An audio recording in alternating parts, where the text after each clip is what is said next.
எந்த கண்ட்ரியில் எந்த நாட்டில் வந்து வார் நடக்கும்போது இந்த அளவுக்கு டீட்டெயில்ஸ் வேறு நாட்டுக்கு சொல்கிறாங்கன்னு பாருங்கள். யாருமே கிடையாது.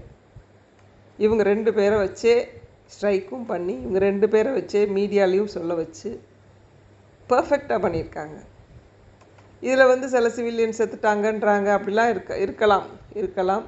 பட் நியாயம்னு வரும்பொழுது அது எதுனாலும் நடந்து, அதாவது எல்லாமே நடக்க தான் செய்யும் இல்லைங்களா? ஏன் நம்ம நிறைய பேர் பார்த்திங்கன்னா இன்றைக்கி சப்போர்ட் பண்ணியிருக்காங்க. ஜஸ்டிஸ் இஸ் சர்வ்ட் அப்படின்ற மாதிரிலாம் ஸ்டேட்டஸ் வச்சுருக்காங்க. ஏன் உண்மை தான், ஜஸ்டிஸ் தேவை நமக்கு. ஏன்னா நம்ம காலில் ஒரு முள் குத்திடுச்சு அப்படின்னா, ஐயோ அதெல்லாம் பிடுங்கி எடுக்கக்கூடாதுப்பா, பாவம், நம்ம பீஸ்ஃபுல்லாக போயிடலாம், அப்படியே வச்சுக்கோப்பா அப்படின்லாம் சொல்ல முடியுமா? பிடுங்கி தான் எடுப்பீங்க. உங்கள் காலுக்கும் வலிக்கும் இல்லையா, ரத்தமும் வரும். அதுக்கெல்லாம் இது பண்ண முடியாது. நம்ம இந்திய நாடு